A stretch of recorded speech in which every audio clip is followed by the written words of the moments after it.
Yeah, buddy.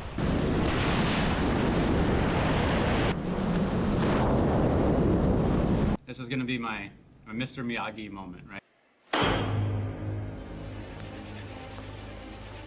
Oh shit, we are here at Skydive Deland. I got Dan Darby here. He's gonna coach me, teach me, educate me, bring me up to modern technology, learning about GPS data loggers. GPS data logs. Data loggers. So modern technology in the wingsuit flying world, stuff that I've only dabbled with, and so we're gonna deep dive. So here we go.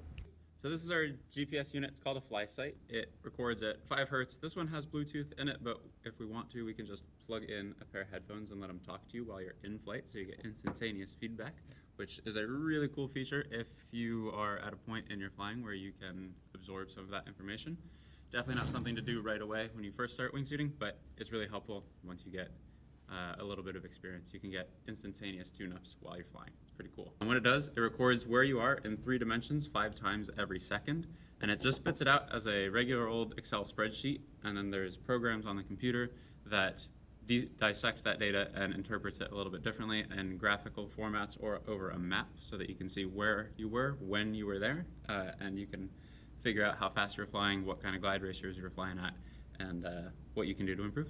So you can see where this can feel like a lot, and someone like myself who's not technologically savvy have dabbled with such things, but we're here deep diving into it. Get a great coach, and it makes a world of difference. Here we go.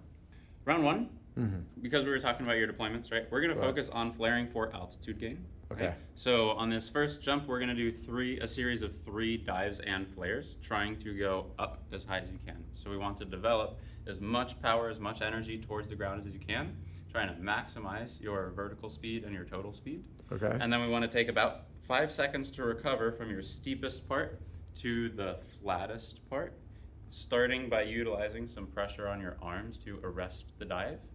And then as we come through flat, we want to spend another 5 seconds trying to ascend, where we go up, by adding a little bit more pressure on your arms, a slight concavity in your chest, and a bit of a hollow hold using your abs to keep your feet underneath you. Right? Okay. What we're trying to avoid is allowing the air to spill around the curve of our body, right? And so if you do a big ab crunch, you can stay a little bit more planar, and that'll help keep the air hitting the bottom surface of your suit and not rolling around it. Okay, sick. Let's go have some fun.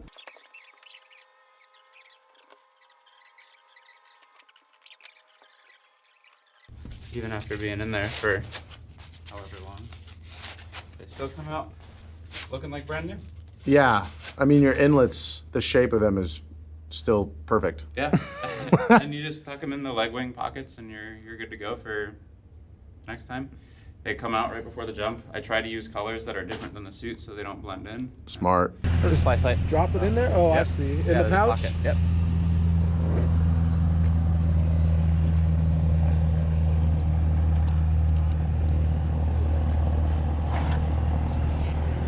All right, let's go.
We haven't opened the track yet, right? So we Okay. have our guesses, right? One Yeah. did not go up. You think 3 was the best. I think 2 was the best. Correct? Correct. Cool. So we did go up all 3 times. Number 2 was the best. We went up 16 meters. So 45, 47 feet, something like that. Awesome. Cool. Strong work. And we did that on 285 kph of total speed. So your total speed on your base jump, right, was 190 something, right? From the one that we looked at, right? And so we added quite a bit of energy into the system and we reaped the benefits, right? We were able to go up, right? So deploying a base canopy anywhere in this region while we are near the top of that ascent would be very comfortable. Cool. So that should be like what it feels like when I'm dumping. That. That's a great time for your pilot chute. Did actually go up on the first one, and we did that on 236 kph of total speed. So it's still faster than. Faster than your base jump, and fast enough to go up, right? Start making these big inputs here at 27 seconds and change, right? And we finished our flare at 36 seconds, or 9 seconds total, which is bang on what we were looking for. And are you initiating the core all the way through the flare? Or is that like the peak end that you're. I will personally start my engagement when I'm coming through flat and not wait till I'm coming up, because it's easier to stay engaged than to get engaged, right? So if we come through flat, that's at a relatively low physical input time. Yeah. So it's physically less demanding to configure yourself into a good way before we start coming up, right? But if we started coming up and we're flat, naturally humans are kind of weak through our midsection, so we're going to sag a little bit. And so then it's physically really hard to pull your hips back out of it, right? But if we can get into it a little bit earlier and just hold it there, it can be a stronger flare the whole way through. And that's also avoiding you from arching. Unintentionally arching. Yeah. Gotcha. Right? Speeds. How do you, what does it translate? It's not miles per hour, This is kilometers per hour, right? kilometers per hour. So if it was miles per hour, what's the range? We can actually do that. Oh, In interesting. preferences, we can go into Imperial, and I can give you that answer right now. So the first one, we were total speed 148. Second one, total speed of 177 miles per hour. And then the third one was 155, right? So second one definitely carried the most energy into it, and we flared the highest from it. Now, 150 miles an hour, is that what you would say a normal attacking wingsuit base jump speed is, or is it even faster? This is faster than most base jumps will be, Gotcha. right? Because we're not restricted by the terrain that's around us, right? So here, this is unlimited energy that you Yep. can go experiment with what physical inputs you need to fly that suit to its capability, right? Gotcha. In the base world, we will be restricted in our airspeeds by what's around us, right? We can't just fly into the mountain, Right. But the technique, the actual physical inputs that we give do not change, right? And as we get better and better at doing this more efficiently, the speeds that you will need to create the ascents will actually go down because you're using your muscles more efficiently against the relative wind, Gotcha. right? And so if we continue to practice this, I expect that we'll be able to crack 20 meters by the end of the day at even lower speeds than this. right? Gotcha. Just for my own shits and giggles, what would you say if you're flying terrain in the dirt? What would you say your an average speed is for that? I can tell you what my last jump was like.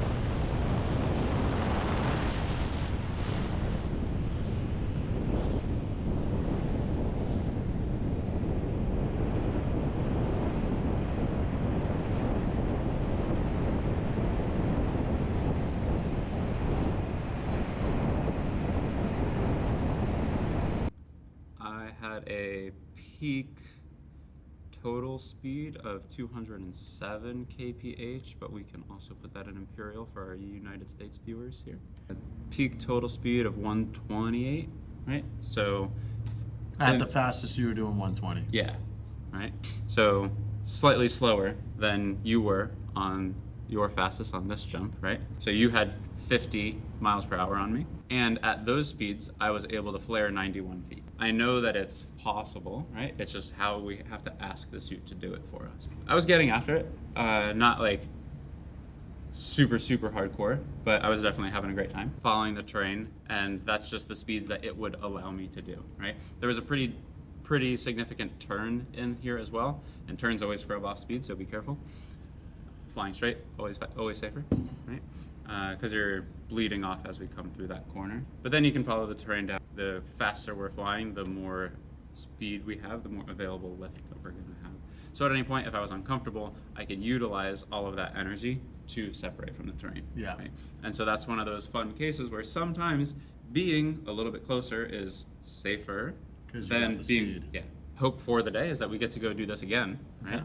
We play with this, we engage the core a little bit earlier, we engage the arms a little bit earlier, and we push through, and we can take you through the video of all of that against all of this data, and we can see where we can squeeze out a little bit more performance. Sick. Cool? Let's go. Cool. And so we'll watch, just got out of the plane, deviating off of jump run a little bit left, and then we see our speed start to come alive. Cool. This is the period where we were just getting together, grouping up, and then we initiated our first bit of dive, right? Really nice job with the core through here. See a little bit of wing sweep, so we could be a little bit more driven with your arms into the leading edge here. But we see a really nice healthy vertical speed, and our total speed is really starting to come alive as well. Would this be kind of a glidey? This is definitely on the more glidey side. We could definitely be a little bit steeper if the goal was just to generate as much energy as possible. Where if we just look at the angle of our body against the horizon behind us, it's not a very extreme angle, right? It's on the flatter side. But we're doing a good job about collecting more and more energy as we continue this dive. Still pushing down, but our arms are still a little bit swept back just a tad. And we're about to come through where we start initializing the flare. Here we start coming in, coming up, and that is the apex right there. So this is the biggest angle against the horizon that we see here. We started with a max, we're gonna do this in metric because everything else is in metric. So we started with a max total speed of 238 kph. And we finished at a min of 118. This flare took us from 26 seconds up to 36 seconds. So we're pretty much right on the money in terms of time, right? If we did it much faster, probably not gonna get any more result. If we did it much slower, we'd be scrubbing off too much speed too early. But this one was for the speeds that we had available, not a bad result, right? There's a little bit of cleaning we can do on your body, right? We could add a little bit more tension into the suit so we don't have this rounding over the top here. Mm-hmm. But the actual pitch change that we got, pretty good, right? So then we're gonna regroup and we're gonna make our little left-hand turn. And we're gonna do that again. And I think I said down more in flight. I said, let's go down steeper, Yeah. right? And then when we came through the flare, I think I asked for something about your hips to pull them back up, right? Almost immediately, we can see an improvement in your arm wing, right? We're driving in a little bit more. So it makes sense that the speeds that we see are gonna be faster than the speeds that we saw on the first one, right? The angle towards the ground was more significant than on the first one. And we start our inputs right here with a total speed of 285, so a significant improvement over the first one from 235, right? So we added 50 kph. And this flare starts at, I'll call it 62 seconds, and we finish right at 72 seconds, right? So it's 10 seconds on the money, pretty much exactly what we were looking for altitude gain, right? Maybe it could be a little bit stronger through the arms for the initial stages and a little bit stronger through the core. I gave you the tap on my stomach trying to ask for your hips up. We got a good result out of that one. That was our biggest flare of the jump, 16 meters. Awesome. Cool. Wanted to turn us back towards the drop zone, heading home. Cool, just pointing it out, saying go for it, right? So we're about to start our second best one, which we're getting into the thicker air, so it not necessarily surprising because we had a better speed than the first one, but typically when I'm doing these for myself, I'll do my best one at the first and then it descends throughout the jump. So as the air gets thicker towards the bottom, it's more difficult to push your way back up. We see our max total speed 250 right before we start this, right? And if we look at the angle of your body against the horizon here, it's not as significant as on the second one. So your second one was definitely like the best yet, but the amount of pitch change that we see here creates really nice deployment speeds. Remember, this is all in service of having good, gentle openings with a base canopy, right? But if we look at your body here along the horizon, right, we're definitely doing a lot to slow ourselves down. It's great. We could definitely throw your pilot chute here and still have your spine intact afterwards.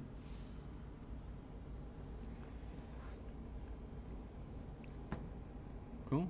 This is coming through right around 5,000 feet, and I said, hey, this is about where we're at, and you can go chill and have your own deployment time. I'm going to follow along. These are definitely pretty physically taxing moves, you know, like every time that we're doing that. So we can see that like we get fatigued throughout the jump, and we're really burning off a lot of energy doing this kind of stuff up top. So Yeah, nice sloppy cruise home. Try to avoid those line twists on with the skydiving gear. Solid opening. How was my opening? I don't remember. Beautiful. That was good. Yeah, look at me go. So, in reference to major notes, engaging the core more, cleaning up the arms. If I gave you two things to focus on, that would be it. Okay. Right? More tension through the arms and get the core off of the front of the suit through the rounding out bottom half of the flare. Copy that. That concludes episode 1 of this little video series with Dan, so stay tuned for more of this fun, nutty, nerdy, wingsuit flying. It's so rad.